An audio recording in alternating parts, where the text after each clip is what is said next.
What's up? Your girl G here. Welcome back to my channel. You guys, you know what time it is. We came up on the final episode of Tamar, Braxton, Get Your Life.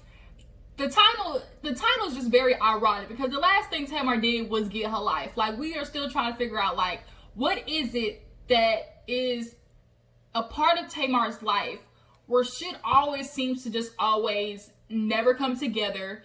It never finds a resolution. It almost always ends up worse than it was from where we started. Like, it doesn't make any sense. But Tamar, we're gonna have to get you together, sis, because after watching this episode, like, if you haven't realized that you have become the catalyst of your own issues by now, like, but you ain't never gonna see it. Clearly the mirror that you're looking in is hella broken, like shattered, okay? But before I start going in on Tamar, apparently there is some stuff that's going on behind the scenes with her family, with Tawanda, David, Tony. Apparently David did some shit and like the police showed up at Tony's house, and then Tamar has the nerve to be defending him right now after he literally like threatened to kill her. Like, it was a lot. I don't know why you're defending this man at all. But instead of adding that to this review, I'll probably stick that in the episode of Daily Squeeze with a whole bunch of other stuff that I freaking did the recording of, and then it disappeared. It went into somewhere in the ethersphere. So I'm going to have to re-record it, and we'll just drop that topic in there as well. So let's go ahead and get into this episode, you guys. So basically open up with like how the past season has gone. Everybody's trying to figure out, like, we had this goal with Tamar's show. Like, it was supposed to be about Tamar and her basically trying to reinvent herself, find who this new Tamar is, you know, separate from the Braxtons, by herself, and, you know, in a new relationship that's not with Vince. Like, all of these things. But none of that happens. We get to the part where we see Tamar. I think she's was she in the confessional talking first? Like, that's how they started the episode? Or was it when she was with David? Yeah, no, I think there was when they were all at David's apartment. So they're at David's apartment, they're drinking, cooking or whatever, drinking some expensive ass wine. And Michael comes through and just like asking questions like, okay, you know, Tamar, what has this experience been for you? She's being sarcastic, basically saying, I don't know if this was the best thing or if this was like the worst, wackiest thing, because, you know, I wanted people to see a different me. I wanted them to, you know, get to know a different type of Tamar and, you know, me have control of that. But I kind of am feeling like that necessarily didn't happen. And as she's talking, Mr. freaking Adifeso, Mr. Alien versus Predator looking man, he literally looks like Alien vs. Predator. Who else did he look like? Tony apparently said he looked like a ferret. That's a new one to me. But Mr. Count Dracula, he starts going off. Oh, you know, we had this vision for the show, and Tamar is such a good woman, but, you know, we had some ups and downs, you know, with homeboy. He kept trying to call Vince homeboy, with homeboy coming up in my house. First of all, nigga, that ain't your house, okay? That was Tamar's house. And that man literally just came to drop off his son, which is a relationship, you know, situation between him and Tamar. That has absolutely nothing to do with you. So until you start paying some bills in this bitch at Tamar's house, you shut the fuck up and sit in the corner somewhere, David, because him dropping his son off ain't got nothing to do with your ass, okay? So he wants to be calling him homeboy. I can't walk around my house because boom, there he is. Then that problem goes away. Then it's like, oh, the goalie situation. We see how that went down. Like, goalie said, I had enough of this. Like, I came here for Tamar. Now I got David trying to call me a witch and voodoo queen and trying to comfort me and talking about you're not gonna take me from Tamar. Like, the fuck? Like, I'm not understanding that, David. Your logic with this whole situation just didn't make any sense. But we all know why he was trying to get rid of Goldie. She was awakening Tamar, and for him, that is for a strong man who's low-key insecure. The worst thing for them is to have a woman that is awakened and is fully aware of her power in the situation. So, he talks about the whole goalie situation, and then, you know, Tamar, they end up talking about the wedding because for a little bit, I guess she left, the Tamar show and then went over to the Braxtons for the new season because of, the wedding. Everybody's finally getting back together. And she just talking shit about the bachelor party. Oh, the bachelor party was bad. It was crazy. It wasn't that good. Like, she was going in on there. And then, they were talking about, oh, aren't you, David was like, oh, aren't you happy for, who's getting married? Is it Tracy or Trina? Trina? I think it's Trina. And she's like, yeah, I'm happy. She's like, this is the third time. I said, well, bitch, if you get married to David, this will be the second time. What's your point? So they end up sitting down. She sits down in a chair, that whole creek. She like, oh, wait a minute. Yeah, you getting thick. It's okay though. So they end up sitting down talking about who was it? The bachelor party and how it was a chance that her and the family finally got together for the first time. Tamar definitely has a problem with being vulnerable. Like, she can't do it. It's hard for her. Either that or she's just talking and not understanding how what she's saying can affect other people. She does that a lot. Matter of fact, her actions and the way she talks and her personality, that's just me. I'm getting penalized for being me. Like, that's what excuse people use when they don't want to acknowledge the fact that sometimes the shit I say comes off as me being an asshole. Even though I might not necessarily mean it, but you need to, respect the fact that who you are is pissing people off and it's, offensive. But they're sitting down talking about that. And she finally brings up, the goalie situation. She asked David about it. And he was just like, I always knew, like you just were so much better than that. And me and my family, we just had to pray about it. We prayed and prayed. Now where is goalie? I was like, you was not going to do this, David. Goalie leaving had nothing to do with prayer. That had everything to do with your intolerable ass. Like, I'm not... Oh my gosh, y'all. When he said that, it just like... And then Tamar said, oh my God, like, you just so shady. Like, Shade King. He's like, what do you mean? Who, me? Like, David. Like, it had nothing to do with prayer. God didn't shun Goldie away. You did. You literally caused hell for her to sit there and have this creative process with your woman that was working very well. You admitted yourself that, you can tell there's a difference in Tamar. You can tell that it's working for her. But if it's working, why are you trying to do everything you can to shut it down and question it? And it has to be from some negative source. If it's having a positive result on her, then why are you assuming that it's from a demonic source or a witchcraft source or something like that? Like, I just wasn't understanding his logic. But of course, those Nigerian hard Christians, like Tamar said, if they don't understand it, it's of the devil, okay? And so I'm mad and I'm upset to see how Tamar switched up on Goldie literally that fast, to the fact where she's asked about her and she's like, Goldie decided to leave.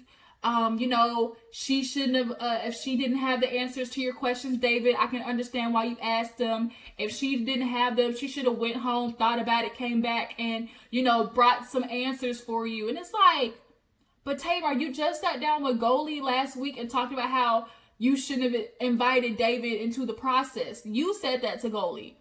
You admitted that too many people got involved, and if you're a believer in it, that's all that matters. Fuck everything else. Forget what David feels about it. Like, if this is working for me and you, Goldie, then that's where it is. And I apologize for, bringing him into the situation. So how do we go from that to, Goldie should have came back prepared with answers for you, and the fact that she couldn't, just lets me know about how, she is. Really? That man got you twisted like that? Like, are y'all not concerned about how fast she flipped on Goldie when she literally just said Goldie was a lifesaver to her? Like, y'all drop down in the comments and tell me, do you feel like she's just saying that because, David got a little pillow talk in her ear? Or is she just saying that to basically try to cover up her real feelings of, possibly being upset with how Goldie departed? Deep down, I really do feel like Tamar is sad that Goldie departed that way. But she can't say that because David's right there and, that's her nigga. So it's like, I don't want to make him mad. Shit, who knows what he's doing behind the scenes to her. Um, but yeah, that was just so weird how she did that. And later on in the episode, she talks about how she left. Like, oh, did nobody tell her to leave? But we'll get to that part. So yeah, I guess David prayed goalie away. I can't. That asshole, he gets on my nerves. Like, you got involved in everything, and then you want to talk about how this is Tamar's show, but this wasn't Tamar's show, David. Literally, the first 4 fucking episodes were about you. Like, I'm just not understanding how Tamar is trying to get across that, oh, this was about her life and it didn't turn out that way because, I wasn't in control. Yeah, you were. Like, everything on this show was according to you, because anything they tried to offer up as an idea, you turned the shit down. So you had more control in it, but the minute it went somewhere that you didn't like, it's just easier to put the blame off on production because you knew you didn't want to go that way, but yet it still did. Like, you got to ask yourself that question, Tamar. If I'm trying to get something to go one way and it always keeps reverting back to here, like, what am I doing that is the catalyst of that? Why does it keep going back this way? And I really honestly think she tried to get this show, as she likes to say, oh, I wanted to show people a different me, and not just this persona they see on TV, like really Tamar watching me, create music. I'm a mom, da da da da. I really think she wanted this show to be almost like a real, like, cleanup, because she knows how people view her. People view her as an attitude, as complicated to work with, as insensitive, as selfish, as, inconsiderate of other people's time. She knows how people view her and how the sisters view her and how people view her relationship with her family and how she is, incorporated in all of that. And I feel like she only wants to show all the good stuff, like, to make her look good. And that's not what happened. It's just not, because that's just not how your life is, Tamar. So moving on, we see, after that, I think that's when Mona Scott Young, she showed up at David's work and talked about what is going on with Tamar, because they had this goal and they need to get back on track trying to reach it. So basically she sits down with David and he's like, look, things with Tamar definitely are intense. I've been with this woman a long time. I can tell that, she holds in a lot of stuff. And she's dealt with a lot. I've been there for it. I've been there for her with people who she thought were her family, who's done stuff for her. Like, she's done stuff for them with nothing in return. And, they say the most strong people on the outside, like, who are always ready to be combative, super, loud personalities, over opinionated, stuff like that. People like Tamar really are the weakest. Like, it's like a defense mechanism. And I do believe Tamar, like, genuinely does care about people. Like, she loves hard, you can tell that. But in the process of being that super passionate person, like, she gets lost in the sauce. And that's how her relationships start dwindling, collapsing. And I'm trying to figure out who David is talking about. The fact that, oh, she's helped and never, asked for anything in return. Like, did she help a sister? Like, what? But he was like, the two main things that really set Tamar off were the Iyanla situation. We all remember when the whole family went on Iyanla. And then the Napa Valley situation where her and Tracy got into it. And Tracy, I think, said it perfectly. Tamar makes it so hard for people to love her. And I think Tamar is one of those people who already has in her head what she thinks the situation is going to go like. And then when she gets there, she projects it and creates it to be the situation that she already thinks it's going to be. Like, if you get what I'm trying to say, like, okay, let's say I go into a conversation, like, say she's going to the conversation with her sister. She already feels like it's going to be a gang up. She already feels like people are going to come after her. She already feels like, no, there's never going to be any resolution. Well, since you feel that way going into it, now anytime they say something to you, you're going to basically take it as an attack. You're already going to take it as they're coming for me, because you have projected that out there and you have already kind of like blurred your outlook on, you know, the resolution, because deep down your subconscious is like messing it up for you. You're self-sabotaging because you have already put out in the atmosphere that this is the way it's going to go. So now here it is, you're subconsciously creating that situation. So even though people were just talking to you, you're already taking it as attack because that's how you feel it's going to go.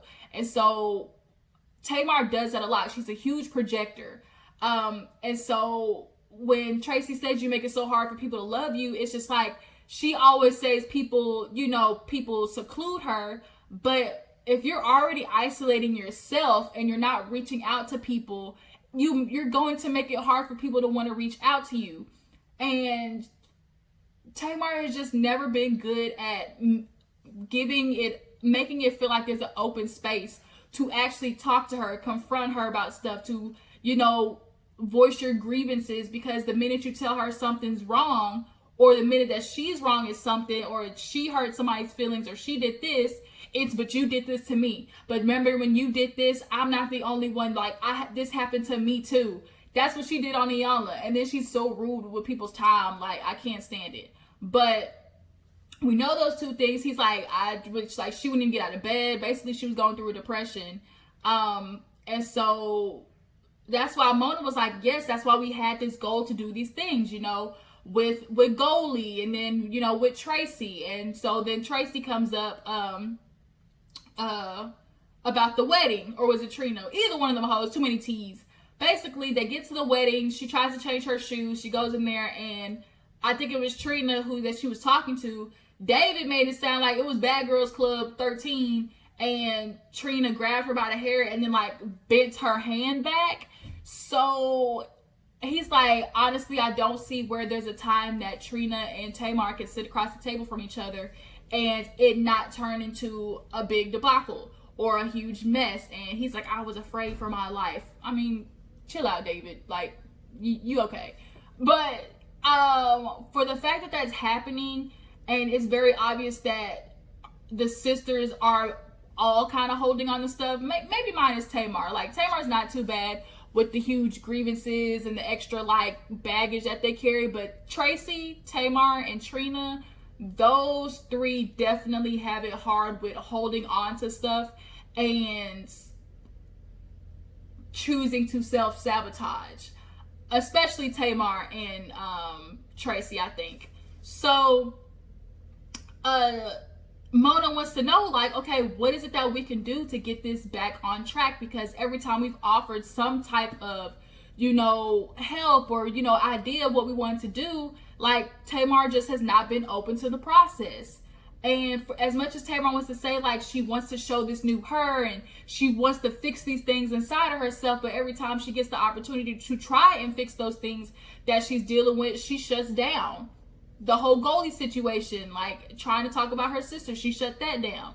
So Tamar actually finally goes to the office to talk to Mona, and basically it comes across like Mona tells her, like, look, Tamar, like, you know, when we got together, you came to me, told me what you wanted, and I simply told you. And they do the flashback. Look, if you're gonna do this, you're gonna have to commit all the way. And unfortunately, with being on a TV show, it's not, oh, I commit halfway, show you half of my life, show you just a little bit.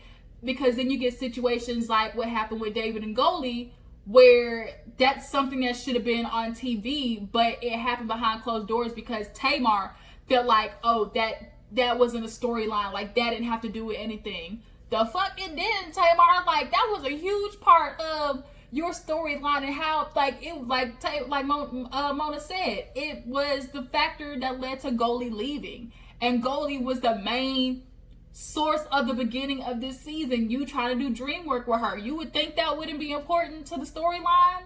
Really? I think she just didn't want it because she does not want it to be like, oh, they're fighting on Tamar's show. Like, oh, I'm the angry black woman. Y'all really want me to be the angry black woman? She just expected everything to be goddamn butterflies, rainbows, and sunshine. And that's what she was going to put out there. And, you know, that was going to be the new side of her that nobody's seen before. And it's like that, but that's not your life, though, Tamar. Like, you keep trying to give all this fluff, but that's not your life. Unfortunately, your life is goddamn turmoil, like tar and spikes. Like, the shit is crazy. So so they end up talking about like how she was like, okay, so with the Tracy situation, you know, we try to get that going. She's like, oh, I'm not doing that because you know, Tracy, she's not ready to talk. I know she's not ready to talk. Who are you to say that Tracy's not ready to talk? You're not ready to talk to her, obviously, because if you, for one, you want to fix something, just you're not giving out the olive branch to even see if Tracy is open to talk. If you ever ask me, I think she really would be. But Tamar just didn't want that on her show. I really don't think she went down her show, for one.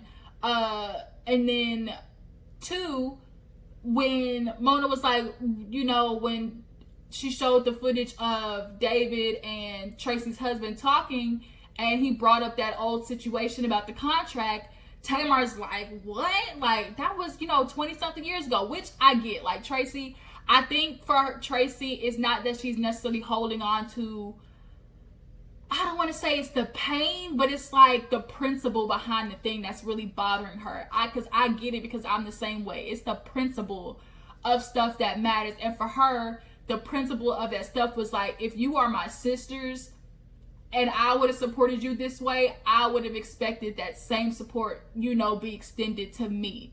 And she kind of maybe feels like nobody's acknowledging the fact that the support should have gone both ways, because she knows what she would have done, but the fact that they didn't do it is hurtful to her.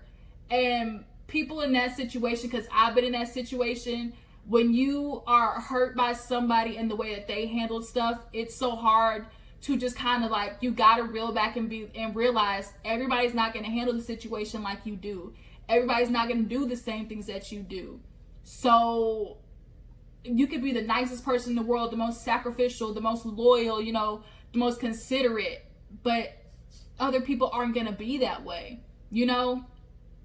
And it's hard to realize, but it's just, they're not gonna be that way, and you just have to understand and like not hold that in, and basically mess up your mental health, because you're sitting there, you know, slewing on the fact, like, why didn't they do this? Like, why did they do this way? Like, I would have done it this way. Like, how dare they do that to me? Like, that's gonna just mess up your mental space, like, all the way around. But Tamar went to college. I'm not the cleanup woman. But it's like, you're not sitting down with your sister. If your sister has been holding on to something for 20 something years, like, if you love your sister, like you would want them to do to you. Like, as you say, nobody checks up on me. Nobody asks how Tamar is doing. Well, if you know how you feel with nobody checking up on you, why would you not extend that same thing to Tracy? Like, it goes both ways. Tamar has this huge thing of forgetting about how things go both ways. It's a two-way freaking street, Tamar. So then she talks about the Goldie situation. Okay, you know, with Goldie, like, have you reached out to her? She's like, no. I'm like, how have you not reached out to Goldie? Like, I'm not understanding. And then she's like, oh, nobody told her to leave. Like, that was her decision to go. And she's like, I'm just thinking, like, you couldn't check up on her. You couldn't extend the thing of it's like saying, oh, you know, Goldie, I really appreciate the time that we had together. I want to thank you. I'm sorry things ended this way. For the type of love that you were showing to Goldie before this, you were concerned about her, even at your party, talking about, is Goldie okay? Like, and you've always said, I don't want nobody to feel this way. Oh, you know, I want Goldie, you know, I love her. I would never want to embarrass her or anything like that. So where did all that love go in this moment? Like, I really feel like David fucked her over in the head, like, in this whole Goldie situation. Like, where was the sympathy for her, and how things, you know, ended up getting, you know, shot down for her because of this man that's so-called your boyfriend, but is ruining your, you know, your spiritual guidance, like your glow up, your, you know, as a butterfly exploding out the cocoon, like trying to get your new life together, as you want to call it, get your life, but you can't because you got this nigga at home and his goddamn devil dick ruin all your freaking successes in the way. Like, I can't. So the fact that she hasn't reached out to Goldie just baffles me too. So she's like, oh, that shouldn't have been on the show, the whole fight between Goldie and David. And Mona's like, girl, like, Yeah, it should have been. Like, Tamar, quit playing. You know that should have been on the show, but she didn't want to be on there because she is stuck in her head that I had this certain look in mind and it didn't fit into it, so they're not going to see it. Literally, like, half the time something happened that Tamar didn't like, she would, like, do it behind closed doors. But unfortunately, like, the cameras are there, so they got to catch it. Like, that's what they're here for. And David, like, and back when he was talking to Mona, was like, oh, you know, we got to be careful with the, you know, there's reality and then there's real world, and you got to choose, do you want ratings or your happiness? And it's like, they weren't trying to come up to Tamar and come up with all these crazy ass, you know, damn storylines to come up with ratings. Like, that wasn't happening. They were coming to Tamar with different, you know, options of what to do to help her, like she said she wanted to do, but because it was something she didn't like or didn't agree with, then it was like, oh, you guys are trying to produce me to be something I'm not. Like, you guys have control. I don't feel like how it's going. And it's like, that's BS. Even at the moment where she was out there with Mr. Patty Pies, went to lunch with him. He asking about the wedding and stuff like that. He was funny though. When he talked about, she's like, oh, I got the same seat. He said, oh, that means it's cheap. I was like, damn. But he asked about the goalie. She's like, did y'all tell him to ask me about that? And they were like, no, like, And I mean, I really do think they did. Y'all think they told James to ask about goalie? Is that his name, James? Mr. Patty Boy?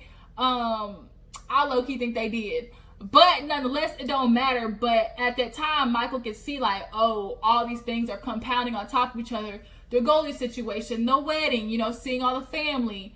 And after going to film for the Braxtons, like, coming back here, it fucked her head up all over again. So she sits there and watches the footage with Mona and was like, see, like, this is why I feel like I don't have control. You know, that's not what I wanted. And it's like, but that's your life though. Like, you're mad at what you're seeing on the film, but nobody did that but you. You did that, Tamar. Like, every time they tried to offer something, you didn't do it. So you can't blame it on them. And then the situation with David, you did that because, as a matter of fact, most of the time, David did the shit. Like, most of the conflicts that were happening were because of David. And David is a part of your life. You know, the life that you're trying to get right. Like, nobody did that but you, Tamar. So I'm just not understanding how, like, you're seeing the footage for yourself of the basically of the content that you gave them. Like, that's what you did. So you're mad at what you did. Like, if you're understanding, oh, you're mad at what you're seeing, then ultimately you're mad at yourself, Tamar. Like, you gotta look in the mirror, honey. Like, at some point you're gonna have to look in the mirror. So then after that, they're trying to get her to do like the final confessionals and stuff like that. Heifer shows up late, supposed to be there by before 7, shows up at like 6:48, 6:50, then gets one question, answers the one question. It's like, it's 7:01, you guys gotta go. And it's like, don't be a bitch, like, don't do that. And then it's time for another confessional. She comes, like, I think it's like 2 days later, and I guess she was sick, wasn't feeling good, and just talking about how, you know, I wanted to do like just this new me. I wanted to show people something else, a different Tamar. But when, you know, you can't. But when, what did she say? But when you're being told like the way you are, isn't what, you know, we want to see. Or I want to be different. I want to show a different side of Tamar who's just trying to see the world, like trying to become a different person to the world. And that's not, you know, that's not like entertainment enough. You know, what can I do about it? And it's like, nobody's asking you to come out here and do crazy shit for entertainment. They were just asking to give your life. Like, that's it. And if you're mad at the footage, then you're mad at your life. Like, that's the way it goes, Tamar, because nobody did that but you. Nobody told you how to act. Nobody told David what to do.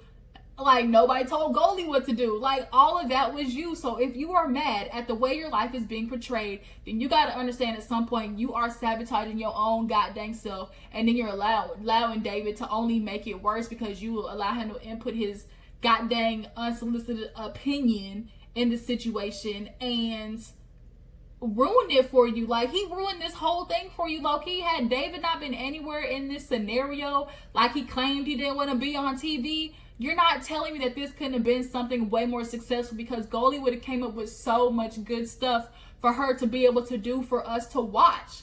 And eventually she would have broke down the walls, but David being there made them shoot right back up. As she said, I can't trust anybody. I can't trust, production or whatever. So then when she gets to the last part and she's being quiet and being an asshole and not answering the questions, her lawyer basically makes her come back, because goddamn lawyer knows she signed on the goddamn dotted line.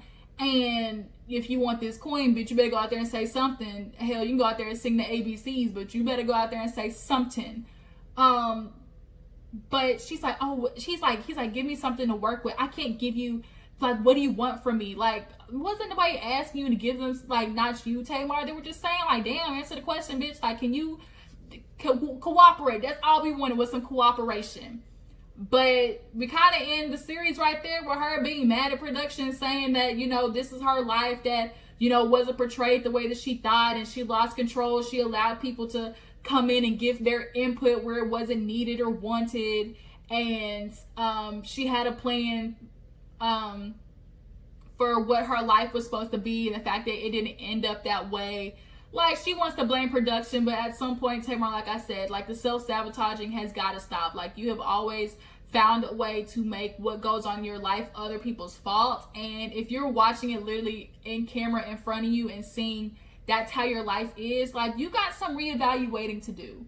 But that was the end of it, you guys. That was the end of Tamar, Get Your Life. Next time, the Braxtons will be the new thing that we will have to review. But y'all tell me, how do you feel about this season? How do you feel about Tamar not reaching out to Goldie? Do you feel like this wasn't even the show about Tamar? This is more about David. Do you think it was that way? And overall with this show, what do you think Tamar was trying to get out of it? What idea of this show do you think Tamar was hoping for versus what she got? I appreciate you guys for tuning in. Make sure before you go, like this video, subscribe to my channel, and I'll catch all you guys in the next video.